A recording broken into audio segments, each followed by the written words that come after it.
buenas, imparables. Soy el pastor Brian Chalai, es una alegría que seas parte de esta comunidad. Hoy nos encontraremos con Dios en Efesios 2 para seguir creciendo en nuestra relación con Él. Recuerda estudiar estos capítulos antes de escuchar el episodio. Este no busca reemplazar tu estudio personal, sino motivarte y enriquecerlo. Con eso dicho, ahora sí, conversemos. ¿Qué verdad aprendemos sobre cómo es Dios y su dirección para nuestra vida? Padre, muchas veces hay una pregunta que da vuelta en nuestra cabeza. ¿Todavía podemos ser perdonados? ¿Será que todavía hay oportunidad para nosotros? ¿Nos habremos ido demasiado lejos, caído demasiado bajo? Y esto nos aleja de ti, porque nos miramos a nosotros mismos y vemos imposible salvarnos. Entonces, Señor, guíanos hoy en tu palabra. Ayúdanos a comprender, a poder entenderte un poco más y que nuestra relación contigo no vuelva a ser la misma. En el nombre de Jesús oramos. Amén. ¿Alguna vez tuviste pensamientos del tipo, me fui demasiado lejos, caí demasiado bajo, me siento indigno e inmerecedor, soy un hipócrita, estoy sucio, ya no puedo volver a Dios, caí demasiadas veces, Dios se cansó de mí, soy un caso perdido? Si alguna vez pensaste en esto, quédate, porque este episodio realmente puede cambiar tu vida, no por lo que tenga yo para decir, sino por lo que Dios tiene para decir en su palabra. La carta de los Efesios es diferente en comparación con otras de Pablo. No se escribió tanto para hablar de problemas específicos que estaba teniendo la iglesia, como sí sucede en toda la carta a los Gálatas, por ejemplo, sino que fue escrita para explicar algunos de los grandes temas y doctrinas del cristianismo. Es más, se cree que era una especie de carta circular dirigida a diversas congregaciones que iba circulando de una iglesia a otra como si fuera un manifiesto. Por eso, quien quiera ver el cristianismo en un tratado, que lea, marque, aprenda y digiera interiormente la epístola o carta a los Efesios. Con ese contexto en mente, Efesios capítulo 2, versículos 1 al 10, complementa el poema del capítulo 1, donde Pablo explicó el plan de salvación. Solo que esta vez, en lugar de describirnos cómo Dios actúa en ese plan, recuerda que vimos ayer el Padre lo que hacía, el Hijo lo que hacía y el Espíritu Santo, ahora se centra en explicarnos qué significa para nosotros a nivel personal. Ahora es el centro la persona y no tanto explicar cómo Dios actúa en el plan de salvación, sino el proceso de pasado, presente y futuro en una persona que se reconcilia con Dios. ¿Ok? Entonces, en primer lugar, habla del pasado. Dice que estábamos muertos en pecado. Nuestro problema, dice Pablo, es más que molestos complejos o un cambio de comportamiento. No, el ser humano sufre una condición de muerte espiritual. Estamos separados de Dios y eso ha pervertido cada aspecto de nuestro ser, llevándonos a la muerte. Y lo peor es que por nosotros mismos no podemos darnos cuenta de nuestra condición y tampoco hacer nada para poder cambiarla. A esto Pablo lo llama vivir conforme a los deseos de la carne y nos describe como hijos de ira. ¿Por qué? Porque la ira de Dios es lo que merecemos. Ahora, cuidado, la ira de Dios no es la misma que la nuestra. Es la respuesta de Dios ante el pecado. Pensar que la ira de Dios es como la tuya o la mía sería una asociación errónea, porque la ira de Dios no es la pérdida de autocontrol, no es un estallido irracional, caprichoso, de enojo, no. La ira de Dios no debe ser considerada como un mal temperamento celestial o como que Dios está atacando a todos los que le caen mal, no. La ira de Dios es su amor por la santidad, la verdad, la justicia y la pureza. Si no, ¿podría un Dios que sintiese placer tanto con el mal como con el bien ser un buen Dios? Seguramente que no. Por eso es precisamente que esta reacción al mal es una parte necesaria de la perfección moral y es lo que la Biblia tiene en mente cuando se habla de la ira de Dios. Esa es nuestra realidad. Sé que es un concepto por ahí complicado de entender. No todos los días escuchas un sermón sobre la ira de Dios, pero para que lo entiendas de forma visual, como un ejemplo, piensa en el sol. El sol, te pregunto, ¿es algo bueno o algo malo? Creo que todos diríamos que es algo bueno. El sol emite la energía necesaria para que haya vida en la Tierra, por el sol se rige el tiempo, del sol depende nuestro estado de ánimo, las actividades de nuestra vida diaria, o sea, es algo bueno. Ahora, tú puedes, imaginemos, ¿no?, acercarte y abrazar al sol para decirle, gracias sol, eres muy bueno, muchas gracias. No.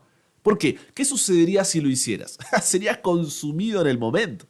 ¿Eso significa que el sol es malo? No necesariamente, sino que nuestra naturaleza humana no puede estar en contacto con la naturaleza del Sol, que lo hace arder a una temperatura de miles de grados centígrados. Son naturalezas incompatibles. El problema no es el Sol, somos nosotros. Lo mismo con Dios. Nuestra naturaleza pecaminosa no puede estar ante la naturaleza santa de Dios. Su santidad necesariamente consumiría nuestro pecado. ¿Te das cuenta? Aquí nos encontramos cara a cara con la parte central del problema humano. ¿Cuál es? No es que estamos perdidos y necesitamos encontrar nuestro camino en un viaje espiritual, no. La parte central del problema humano es que somos pecadores bajo el juicio de Dios y su ira divina está sobre nosotros, a menos que sea quitada. Ese es el problema que el Evangelio soluciona. Entonces, reflexiona. ¿De qué manera el estar separado de Dios ha corrompido, ha pervertido tu vida? ¿Cómo describirías tu estado de muerto ante el pecado? Sigamos. En segundo lugar, Pablo ahora habla del presente. Eso significa que Dios nos da vida junto con Jesús. Pablo utiliza dos palabras para describir esto: misericordia y gracia, que aunque muchas veces las usamos de forma indistinta, tienen su diferencia. Misericordia es cuando Dios no nos da lo que sí merecemos. En este caso, no nos da el castigo de su ira divina debido a nuestro pecado, contrae su santidad. Y gracia es cuando Dios sí nos da lo que no merecemos. En este caso, vida juntamente con Jesús. Pero, ¿qué significa esto de vida junto con Jesús? Jesús le explicó esto a sus discípulos en Juan capítulo 15, versículo 5, diciendo: Yo soy la vid, vosotros los pámpanos. El que permanece en mí y yo en él, este lleva mucho fruto, porque separados de mí, nada podéis hacer. Es interesante la figura que toma Jesús. La vid es una planta frutal cultivada por sus uvas, y los sarmientos o pámpanos son sus ramas. Un pámpano, dice Jesús, por sí solo no puede llevar fruto. Esto solo sucede cuando permanece unido a la vid. Entonces, ¿qué significa permanecer? Significa permitir que su palabra llene nuestras mentes, dirija nuestra voluntad y transforme nuestro corazón.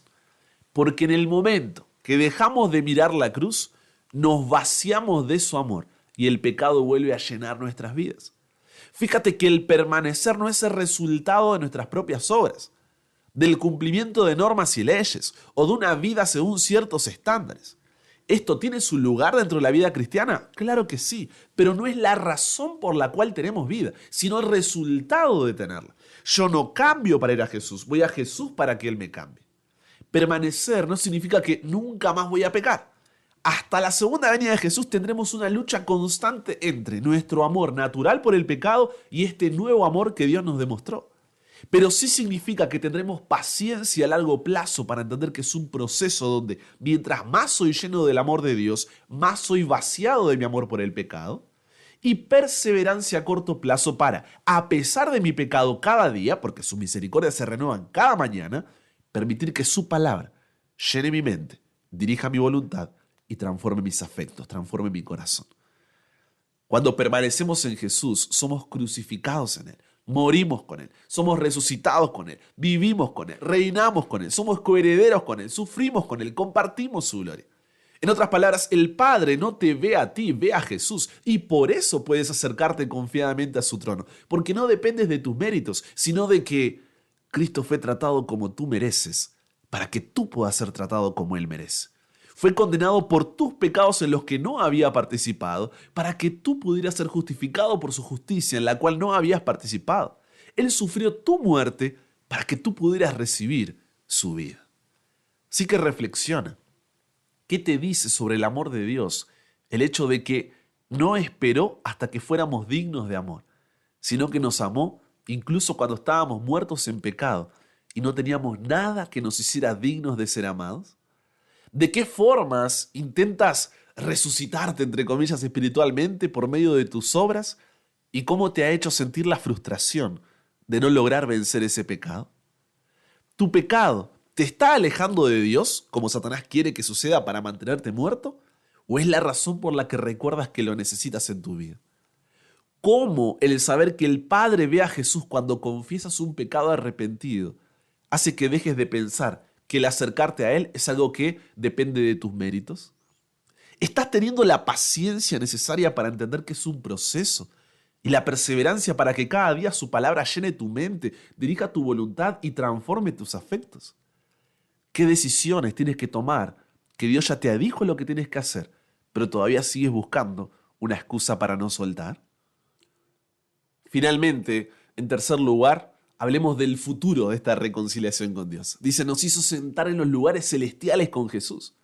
Luego de que Jesús murió y resucitó, ascendió a los cielos. Esto es una garantía de que todos los que acepten su salvación pertenecemos a donde Él pertenece. Por eso Filipenses 3:20 dice que nuestra ciudadanía está donde? En los cielos, de donde también esperamos al Salvador, al Señor Jesucristo. Ya no pertenecemos a este mundo. Tenemos derecho al reino de Dios. Anticipamos esta gloria y somos totalmente felices en la posesión de esta salvación y nuestra relación con Jesús por medio del Espíritu Santo, sabiendo que así como Jesús venció la muerte y fue glorificado, es decir, volvió a la proximidad con el Padre, nosotros también lo seremos y tendremos una naturaleza que ya no ama el pecado, sino que ama solamente a Dios y reinaremos con Él por toda la eternidad. Esto cambia la forma en la cual vivimos, porque entendemos que la vida en esta tierra es un paréntesis en la eternidad. Cuanto más te acercas a Dios, más pequeñas se ven las cosas. Tus decisiones cambian cuando las tomas a la luz de la eternidad. La vida en este mundo es tan solo el título y la portada. Y por fin comenzará el primer capítulo de la gran historia que nadie ha leído en la tierra y continuará para siempre, y cada capítulo es mejor que el anterior. Por eso Pablo expresó en Romanos 12:2, no os conforméis a este siglo, sino transformaos por medio de la renovación de vuestro entendimiento. ¿Para qué? Para que comprobéis cuál sea la buena voluntad de Dios, agradable y perfecta. La segunda venida de Jesús debía ser nuestra máxima aspiración, porque es donde finalmente nos reconciliaremos completamente con nuestro Dios. Así que piensa, reflexiona, ¿cómo debería cambiar tu manera de vivir hoy el hecho de que la vida en la tierra es pasajera y al final nada de lo que hagas o tengas aquí importará fuera de tu salvación y la de otros? ¿Cómo cambia tu forma de ver la vida al entender que estamos de paso? ¿Qué deberías dejar de hacer y qué deberías comenzar a hacer hoy si vives tu vida a la luz de la eternidad? Tranquilamente podríamos cerrar aquí, pero Pablo termina el capítulo explicando que esta salvación es para todos, judíos y gentiles. Gentiles son aquellos que no son judíos. Ahora, ¿por qué Pablo, después de esta explicación de la salvación, busca hablar de esto? Es importante recordar que Pablo escribe esta carta en el siglo I, donde uno de los temas que más dividía a la iglesia, lo vimos y seguiremos viendo en otras cartas, es las diferencias entre judíos y gentiles. Había un movimiento que cuando estudiamos la carta a los Gálatas llamamos el partido judío, que le hacía la vida imposible a los gentiles, diciéndoles que primero debían hacerse judíos para después poder ser cristianos, es decir, guardar toda la ley, expresión que Pablo utiliza para referirse a lo que se conoce como la Torá, los primeros 5 libros de la Biblia. Ahora, ¿por qué? Porque los judíos creían que el Salvador prometido en el Antiguo Testamento restauraría la autoridad de Israel como nación y todo el mundo los buscaría como el líder de las naciones. Entonces, en su forma de entender la vida, ¿cómo podía Israel como nación estar sobre la cabeza de las otras si los gentiles podían llegar a ser cristianos sin ser judíos o israelitas primero? ¿Y cómo los gentiles podían llegar a ser judíos si no se sometían a todo lo que acostumbraba a ser un judío? Eso es lo que pasaba por la cabeza del partido judío. Entonces, como estamos todos muertos en el pecado, dice Pablo, la única forma de poder tener vida es junto con Jesús. Y es esto, Jesús, lo que nos lleva a los lugares celestiales para reconciliarnos con Él. ¿Por qué entonces algunos serían más merecedores de la salvación que otros, como pensaba el partido judío? Si bien hasta Jesús, la forma en la que podías participar del santuario y sus servicios, o sea, la forma que Dios había designado como símbolo de la reconciliación con Él, era pasando a formar parte de la ciudadanía israelita como nación, y quien no era israelita o judío no era parte del pacto de Dios, de sus promesas y de la esperanza que daba, la cruz lo cambia todo. Entonces Pablo dice, ahora ya no es así. Jesús derriba la separación entre judíos y gentiles y forma un solo pueblo, su iglesia, donde Jesús es la cabeza y su cuerpo somos nosotros, porque permanecemos unidos a Él. Esto lo hizo aboliendo en su carne las enemistades, las leyes de los mandamientos expresados en ordenanzas, para crear en sí mismo de los dos uno solo y nuevo hombre, haciendo la paz, dice Efesios 2:15. Para poder entender bien este pasaje y lo que Pablo está diciendo, necesitamos leer un texto dentro de su contexto para no usarlo como pretexto y preguntarnos cuáles eran estas enemistades que menciona Pablo en el versículo 15 que habían separado a estos dos grupos. Porque de eso viene hablando el texto. No podemos buscar otro significado que el que está dando el propio texto. Entonces te pregunto, ¿los 10 mandamientos eran las enemistades? No. ¿Las leyes ceremoniales eran las enemistades? No. ¿Las leyes civiles eran las enemistades? Tampoco. La interpretación judía de la ley ceremonial, las adiciones, lo que le agregaban los humanos que se le hicieron, y las actitudes exclusivistas y hostiles del pueblo judío, eso fue la base para la enemistad con los gentiles. Las reglamentaciones añadidas, más las correspondientes interpretaciones, modificaron la fuerza y función de las ordenanzas originales y en algunos casos llegaron inclusive casi a anularlas. Contra todo esto luchó Jesús en su ministerio en la tierra. Todo gentil que deseaba obtener la ciudadanía de Israel tenía que enfrentarse a un complicado sistema de requerimientos legales.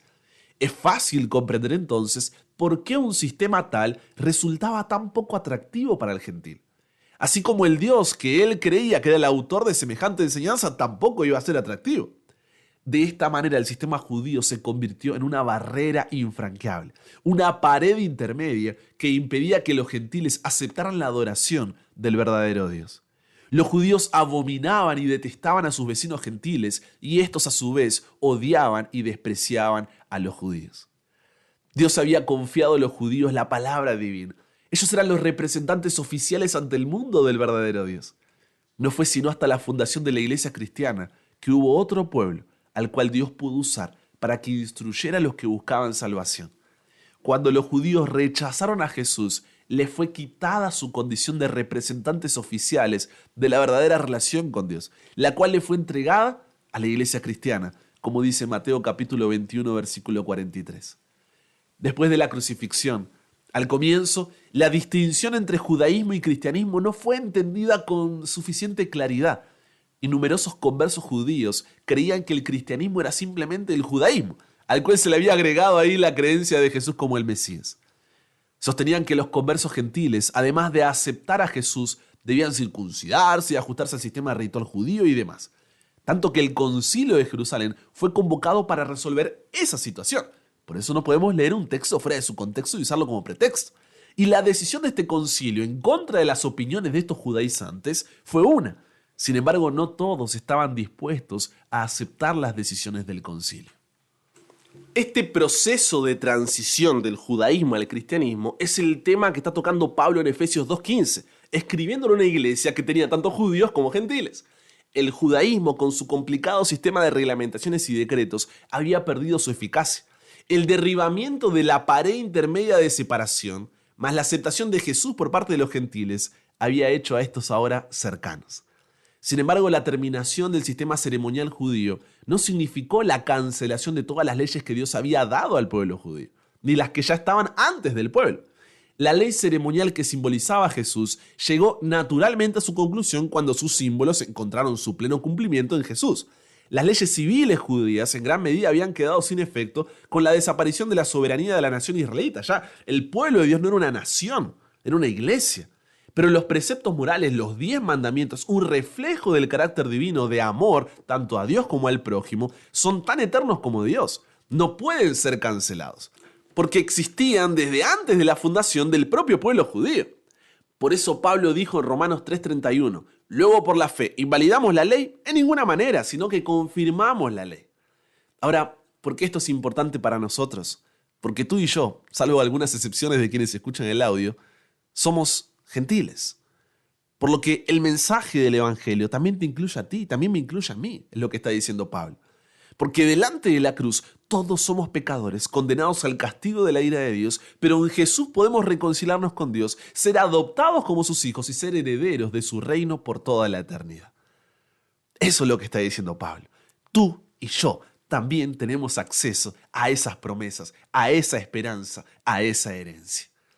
Por eso termino con la conclusión de Pablo en Efesios 2:19. Así que ya no sois extranjeros ni advenedizos, sino conciudadanos de los santos y miembros de la familia de Dios. Que el mensaje de hoy sea una respuesta de Dios a tus oraciones, diciéndote, todavía no terminé contigo. No importa cuán lejos te hayas ido o cuán bajo hayas caído, jamás olvides que puedes volver a mí, reconsagrarte a mí, entregarte a mí. No esperes al 2024 para esto. Comienza hoy con el cambio. Porque si te miras a ti mismo verás imposible salvarte. Mira a Jesús y verás imposible perderte. Porque por gracia sois salvos, por medio de la fe. Y esto no de vosotros, pues es un don, un regalo de Dios. No por obras, para que nadie se gloríe. Porque somos hechura suya, creados en Cristo Jesús para buenas obras. ¿Conversamos con Dios sobre esto? Padre, gracias porque lo dejaste claro. Todavía podemos volver a ti. Hay perdón para nuestros pecados. No desististe de nosotros. Cada día tendremos una lucha que enfrentar, Señor. Ayúdanos a no mirarnos a nosotros mismos, sino mirarte a ti. A cada día recordar nuestra condenación, pero también ver tu salvación y tener la seguridad de la esperanza que tenemos en Cristo Jesús. Ayúdanos a permanecer, Señor, a cada día. Permitir que tu palabra llene nuestra mente, dirija nuestra voluntad y transforme nuestros afectos. No será fácil. Habrá días de victoria y días donde seremos derrotados por el pecado. Pero que podamos aferrarnos a ti y volver a levantarnos. Porque solamente en ti hay victoria. Que ese pecado, en lugar de alejarnos de ti, nos recuerde cuánto te necesitamos. Nos entregamos hoy a ti, Señor. Cámbianos, renuévanos, transfórmanos. Somos tuyos. En el nombre de Jesús oramos. Amén. Y con eso llegamos al final. Comparte con otros lo que aprendiste hoy. Súmate a la comunidad en WhatsApp totalmente gratis si todavía no lo has hecho, para recibir una notificación en tu celular cada mañana, escuchar los episodios sin conexión, tener material extra, hacer tus preguntas, acceder a contenido exclusivo y te espero en el siguiente para que nunca pares de aprender y nunca pares de crecer. ¿Por qué? Porque hasta el cielo no paramos.